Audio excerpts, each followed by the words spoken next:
Good day everyone. Today we're going to discuss about ellipse. The learning outcomes of the lessons are: first, define an ellipse. Second, determine the standard form of the equation of an ellipse. Third, graph ellipse in a rectangular coordinate system. And last, solve situational problems involving conic sections. Let us now define ellipse.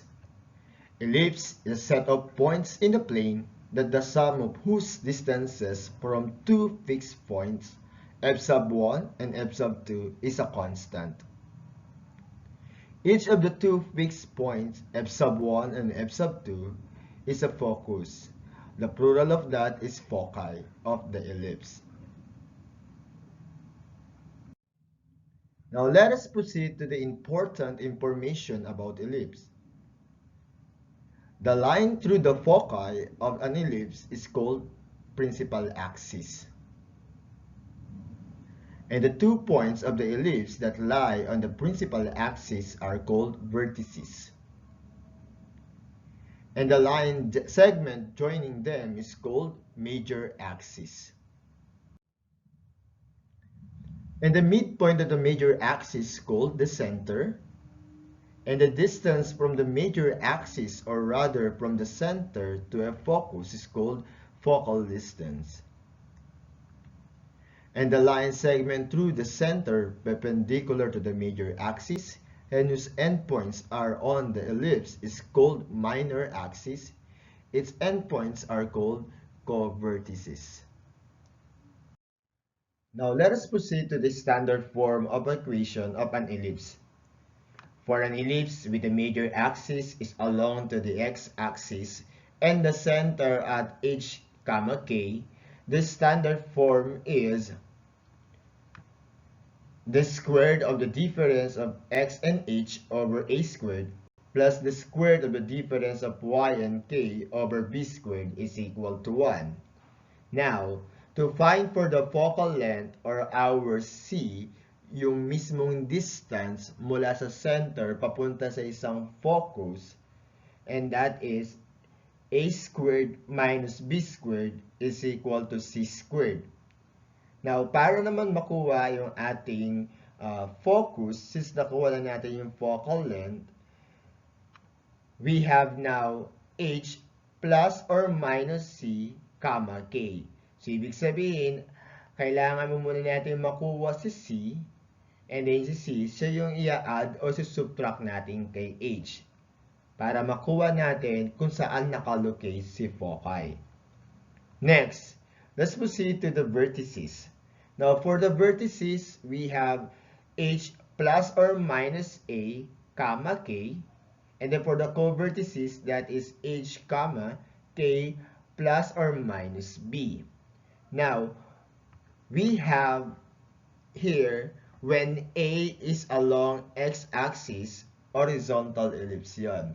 So, ibig sabihin lamang nito, gagamitin natin itong formulang itong x minus h squared over a squared plus y minus k squared over b squared is equal to 1 kapag si A ay along x-axis. So, in short, para mas madali natin itong maintindihan, kung sino ang pinakamalaki ang denominator, kung nasaan po siya, let's say na kay x, horizontal ellipse tayo. Since si A ay lagi nating isipin na si A siya yung nandun sa mismong major axis natin. Ibig sabihin, ang minor axis natin ay si B at yung semi-major axis siya si A. Okay? Kaya kung saan nakalocate si A, nandoon yung major axis natin. Kaya, since si A ang nasa denominator ni x natin, nandoon yung major axis natin. So, ibig sabihin, kapag si A ay nakay x, o denominator ni x, horizontal ellipse tayo. Okay? Now, para naman sa standard form equation of ellipse ng ibang orientation. So, for an ellipse with the major axis is along to the x-axis and centered at h and then k, the standard form is, as you can see on our illustration, so yung graph ng ellipse natin ay naka-vertical. So, ano kaya yung magiging formula ng standard equation natin ng ellipse? So the standard equation of ellipse is the squared of the difference of x and h over b squared plus the squared of the difference of y and k over a squared is equal to 1. So napapansin ninyo, kung una-unang equation, napansin nyo nagkabaligtad dito ngayon si A. Yung positioning ni A tsaka ni B. Kung kanina sa horizontal ellipse natin, si A squared ay nandoon sa denominator ni x. Pero ngayon naman, si a ngayon ang nasa denominator na ngayon ni y, term natin. So, ibig sabihin, pag kung nasaan si a, kung nakay x man siya or nakay y, nandoon na determine natin yung major axis natin. Okay? Kaya ngayon, kung si a ang nasa denominator ni y, ibig sabihin, vertical ellipse tayo. Now, para makuha din ang ating focal length, gagamit natin yung formula na a squared minus b squared is equal to c squared. Now, to find for the foci, we have now h, comma, k plus or minus c. So this time, since si c, yung focal length natin ay nasa along y-axis, ibig sabihin, siya yung sin natin ang ia-add o isusubtract natin kay k para makuha natin yung foci. Now, for the vertices, we have h, comma, k plus or minus a. And for the co-vertices, we have h plus or minus b, comma, k. So, when A is along y-axis, vertical ellipse ang orientation ng graph natin.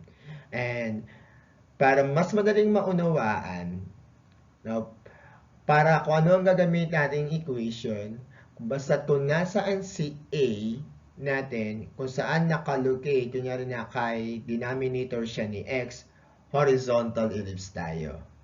Pag nasa denominator naman ni y, vertical ellipse tayo. Lagi nating iisipin na si A siya ay mas malaki kaysa kay B. Okay? So, yung A natin is greater than the measure of our B. Kaya nandoon yung major axis natin. Now, paano naman makuha si foci? Si foci, lagi ka lang titingin kay C. Si C ang laging kapartner ni foci para makuha mo yung points ni foci natin kung saan siya nakalocate. Kay vertices naman, kay A naman kayo, tingin kayo sa value ni A, yun ang i-add, isusubtract nyo naman, either kay H or K, depende kung ano yung orientation ng graph. And then for the co-vertices, we have also B. Kayo sa value naman ni B kayo titingin. Siya naman yung i-add or isusubtract nyo either kay H and then K, depende pa rin kung ano yung orientation ng ellipse natin. Okay? Now, we have the standard form equation of this. Ito yung pinaka-summary. Kung ito yung nasa origin. Ayan po. And then even yung mga form, paano makuha yung foci, vertices, then co-vertices. Now, for the additional info, we have the major axis, and that is 2A. And for the minor axis, that is equal to 2b.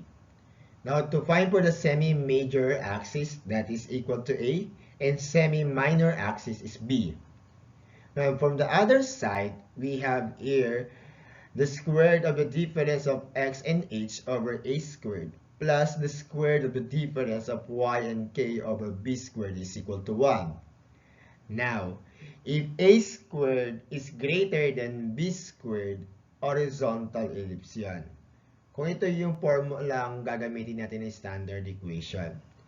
Now, if a squared naman is less than b squared, vertical ellipse. Then, if a squared is equal to b squared, circle po ang mabubuo natin dito at hindi po ellipse. But always remember, ang circle is a special case ng ellipse natin. Okay? So, yan yung mga additional info natin para malaman, dali nating malaman yung equation natin. Now, let's proceed to graphing an ellipse in a Cartesian plane. Our first step, make sure that the equation is in the standard form. Step 2, locate the center, the foci, the vertices, and the co-vertices. And step 3, connect the points in a smooth curve. Let's try an example number 1.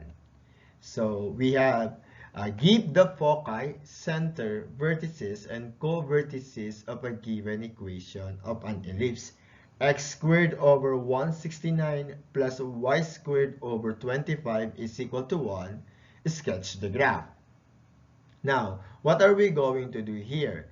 So we're asking to find for the foci, center, and vertices and the co-vertices of the given equation ng ellipse na ito. But we need to determine kung ano ba yung ellipse na meron tayo. Ano ba yung orientation nito? Ito ba yung vertical, horizontal ellipse meron tayo? Okay?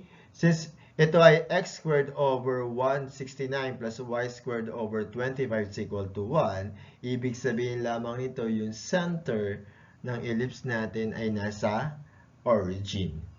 Okay?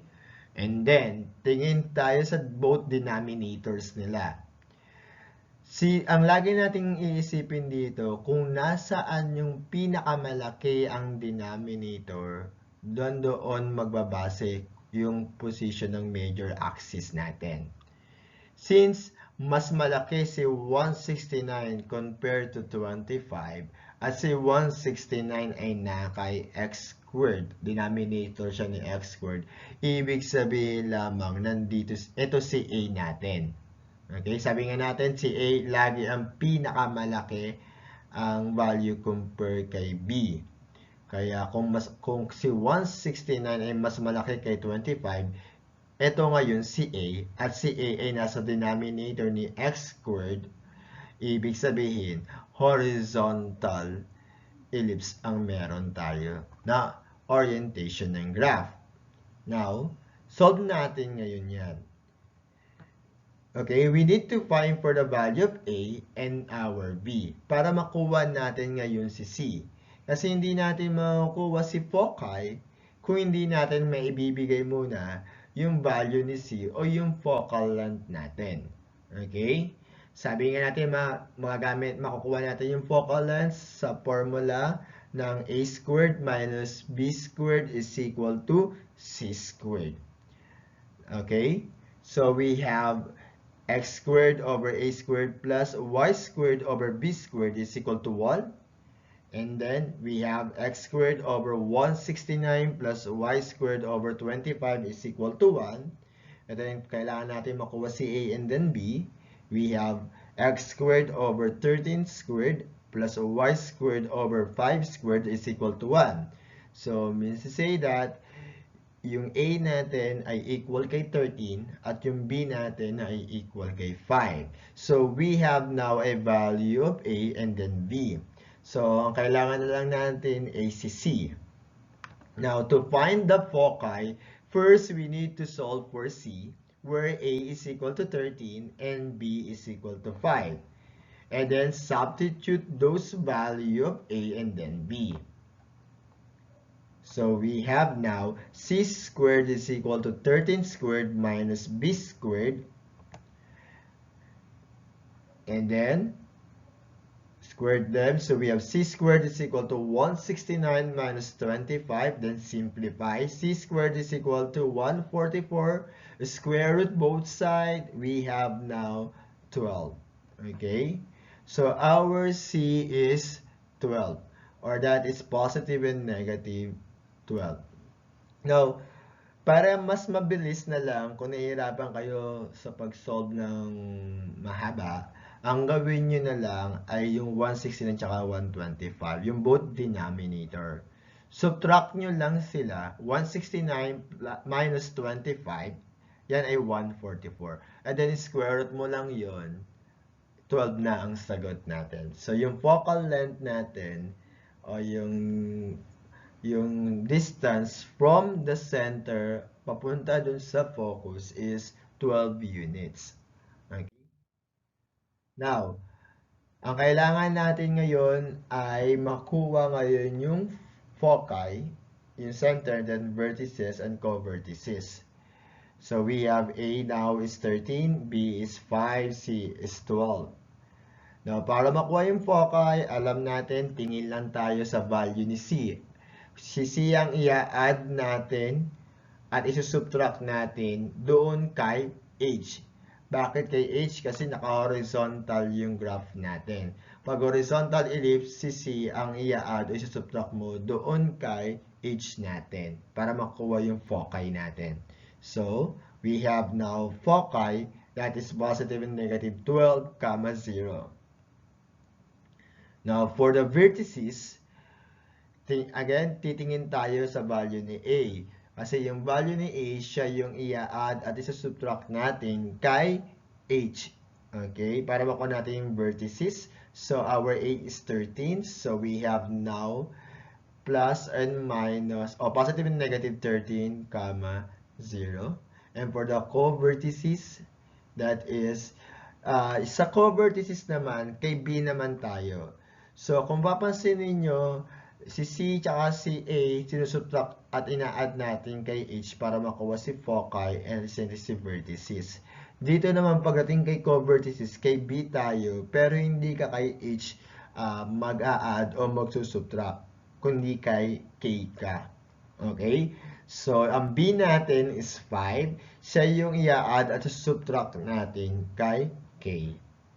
Then, the co-vertices is 0, positive and negative 5. Now, para mag-graph natin yan, copyahin natin muna yung bawat points na nakuha natin kanina.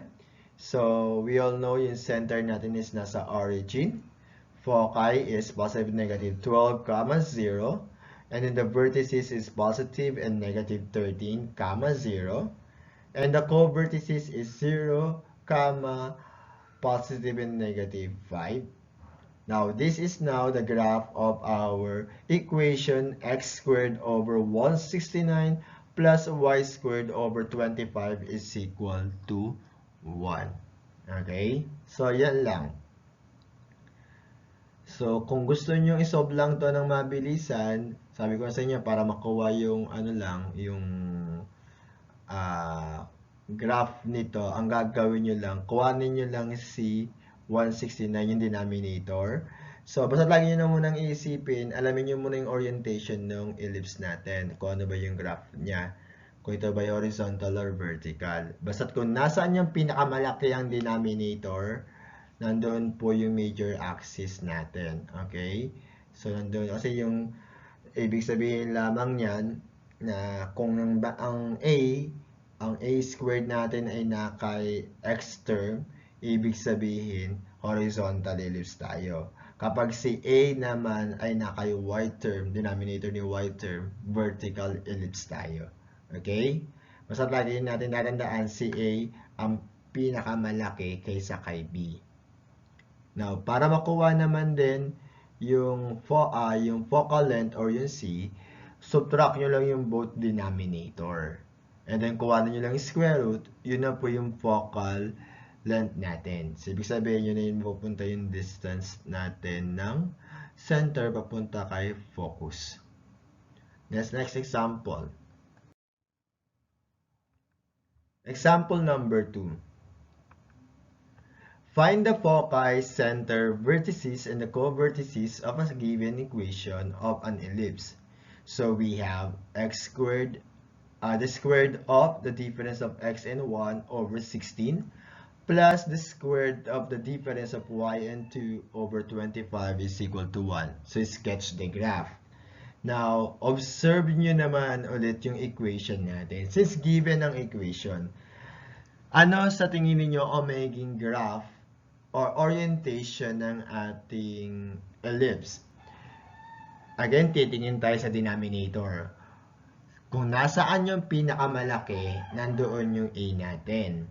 Okay, since si 25 ay mas malaki kay 16, at si 25 ay nakay denominator ni y, ibig sabihin lamang nandyan si A. Kung ayan si A, ang magiging orientation ng graph natin ay vertical ellipse. So, vertical po yung ating yung orientation ng graph natin sa ellipse. So, di ba sabi nga natin, kapag si A ang nasa denominator ni y, vertical. Kapag si A ang nasa denominator ni B, ay ni x, horizontal. Okay? So, let's solve natin. So, copy the equation. And then we need to find for the value of A first and then B. So, A now is 5, B is 4. Okay? And then the center is, what will be the center? H and then K, that is 1 and then 2. Now for this, we need to find for the foci. First, we need to solve for C, where A is equal to 5 and B is equal to 4. Ngayon, we need to solve for the foci, or the focal length first, we need to find for the C. So substitute the value of A and then B to our formula. And then, after we substitute now, we have C squared is equal to 5 squared minus 4 squared. And then, we have C squared is equal to 25 minus 16. And then, 25 minus 16 is 9. Square root both sides. We have now C is equal to 3. Okay, so since we're talking about the distance here, so that our C is 3. But if not, that is positive and negative 3. Okay. Next, so we have now A is 5, B is 4, C is 3. Now, we're going to use that para makuha na natin yung bawat coordinates ng foci, center, vertices, and the co-vertices ng ating equation.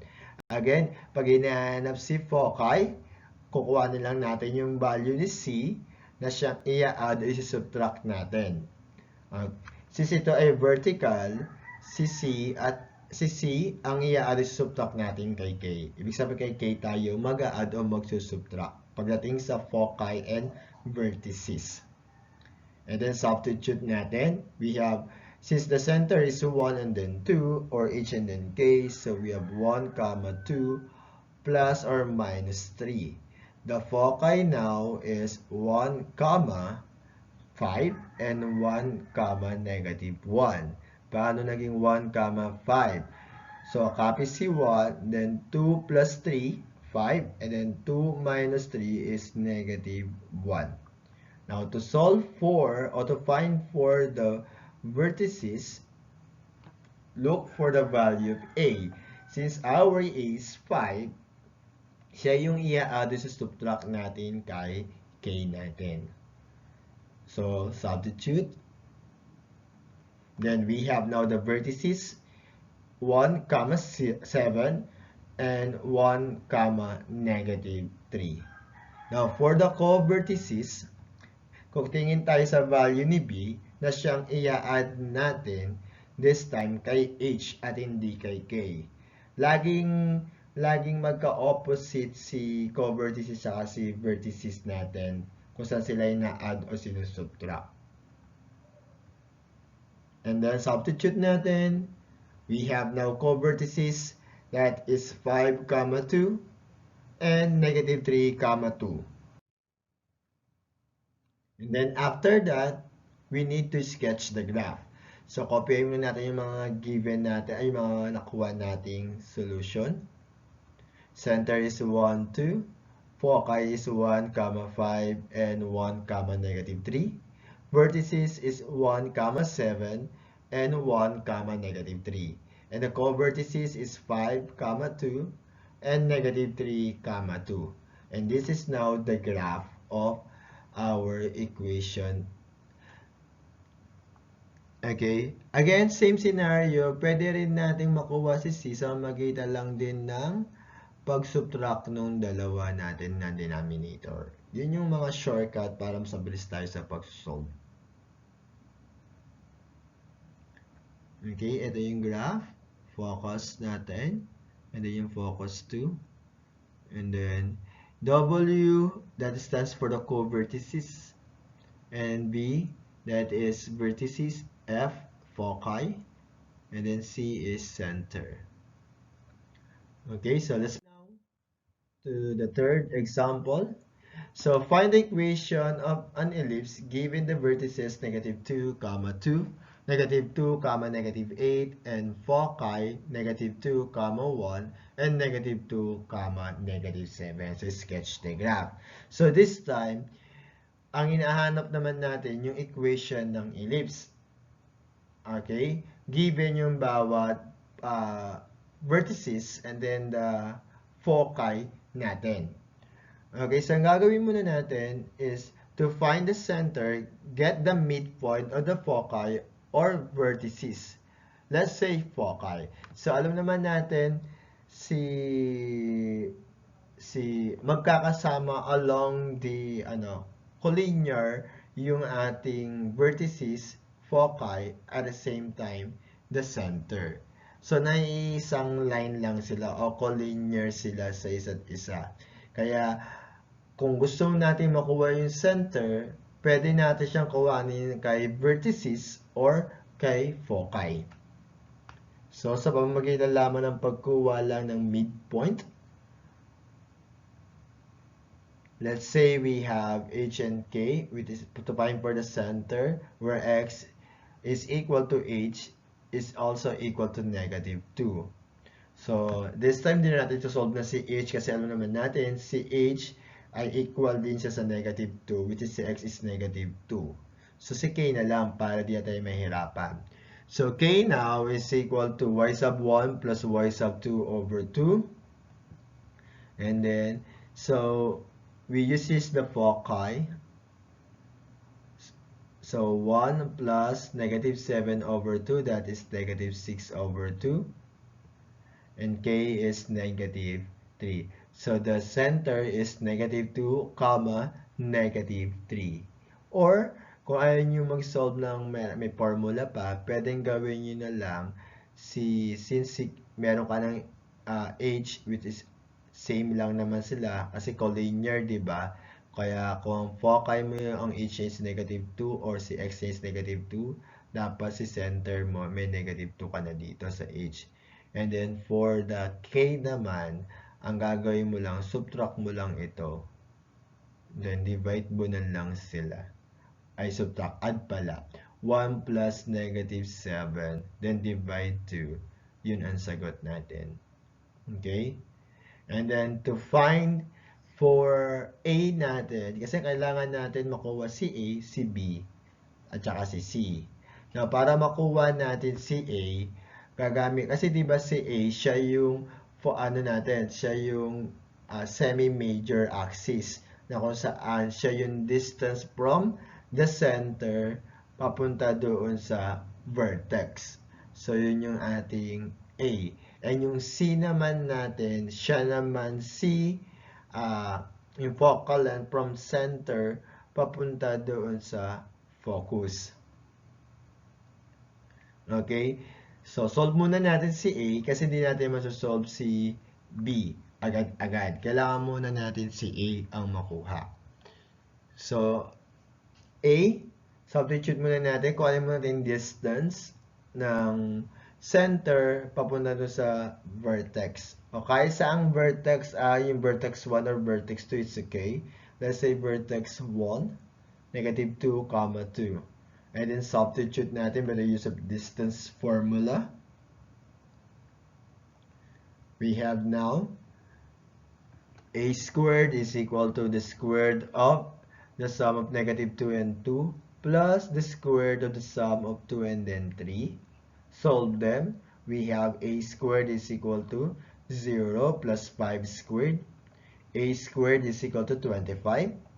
Then square root both sides. A now is is 5. Kasi we're talking about the distance, so we use positive, that is 5. So we have now A. So what's next is we're going to letter solve for C, and that is the focal length.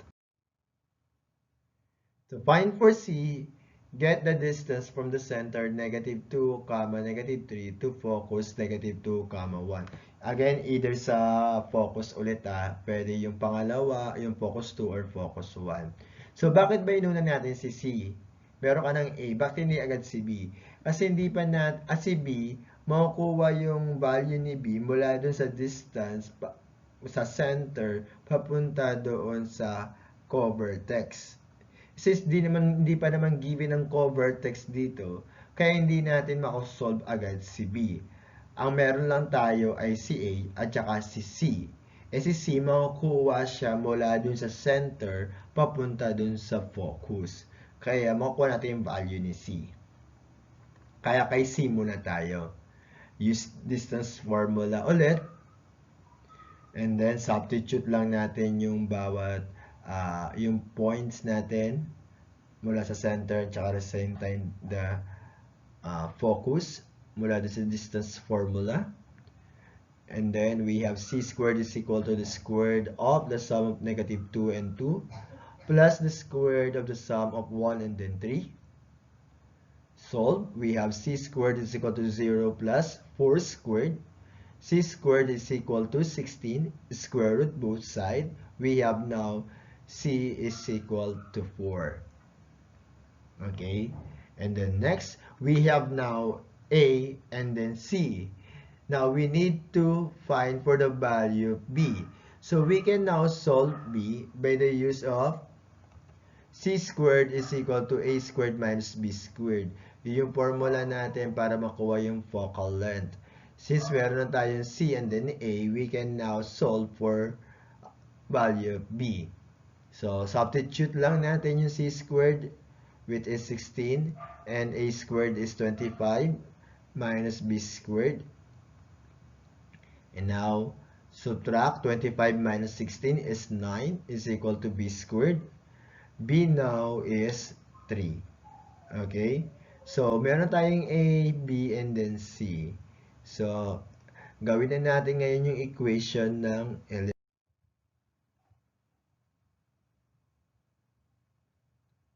Okay? So, this time, binigay muna natin yung covertices para makuha natin yung ni B, yung distance. Since meron ka ng value ni B, okay, naman na, pwede na natin siyang makuha yung equation. So, we have here, the covertices is 1, -3, and -5, -3. Now, to find for the equation of ellipse, since this is vertical, so we're going to use the formula of the squared of the difference of x and h over b squared plus the squared of the difference of y and k over a squared is equal to 1. Again, kung nasaan yung pinakamalaki, andun yung orientation makikita natin yung orientation ng graph. So we have substitute na, our center is -2 and -3, and b is 9, 3, and then a is 5, b squared is 9, a squared is 25 is equal to 1. Lagi tayo naka-equate kay 1. Okay? Now, to graph that, ito yung graph ng ating example number 3. From the center, -2, -3. And then yung co-vertices. And then the vertices that we have, yung major axis natin.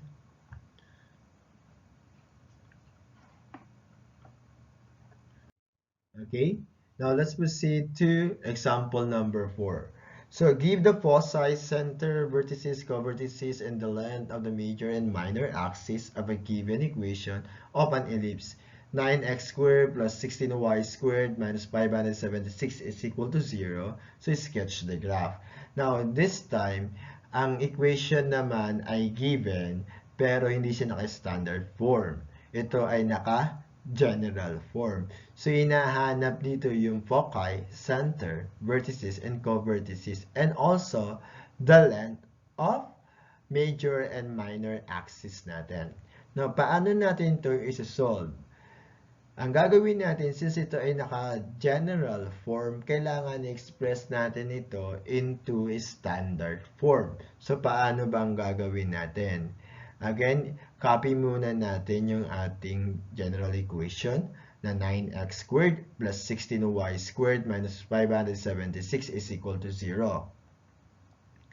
And then, gagaan tayo dito ng transpose negative 576 sa kabilang side. So we have now 9x squared plus 16y squared is equal to 576. And then, since kailangan maging standard equation ito, alam natin ito ay yung isang expression ay naka-equal kay 1, kailangan mag-equal kay 1 tayo. So, ang gagawin natin ngayon, i-divide natin sila both side by 576 para magkaroon tayo ng equal kay 1 dito sa right side natin. And then, we have now x squared over 64 plus y squared over 36 is equal to 1. So, meron na tayo ngayong standard equation of an ellipse. So, that is x squared over 64 plus y squared over 36 is equal to 1. Now, sa pamamagitan nito, alam natin, titingnan natin ulit kung sino ba mas malaki ang denominator. Since si 36 ay mas malaki, ay 64 ay mas malaki kay 36, ibig sabihin, ito 64 siya yung a squared natin. Si 36 siya si b squared. Since si a ay nakay x term o denominator ni x, nangangahulugan lamang ang orientation ng ellipse natin ay horizontal. Okay? So, we have a is equal to 8, b is equal to 6. Para makuha si c, kasi kailangan natin ng foci. So, we have now c squared is equal to a squared minus b squared. Substitute a and then b. And then, we have c squared is equal to 64 minus 36. We have c squared is equal to 28. Square root both sides, we have 2 square root of 7, or approximate, that is 5.3. Now, we have now C. So, we already completed the A, B, and then C. Let's proceed now to find for the foci, the center, vertices, and the co-vertices, and also the length of the major and minus axis. So, our center is at the origin, 0, 0. The foci is positive and negative 5.3, 0.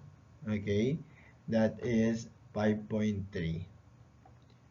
And then the vertices is, we'll know that why 5.3 simply because we have 2 square root of 7, approximate, that is 5.3. So we can also use radicals here, pero ginamit ko muna is decimal para pag enough natin siya, madali nyo makita. So we have now vertices h plus and minus a comma k. So our vertices now is positive and negative 8, 0. And for the co-vertices, we have now 0, positive and negative 6 because b is 6.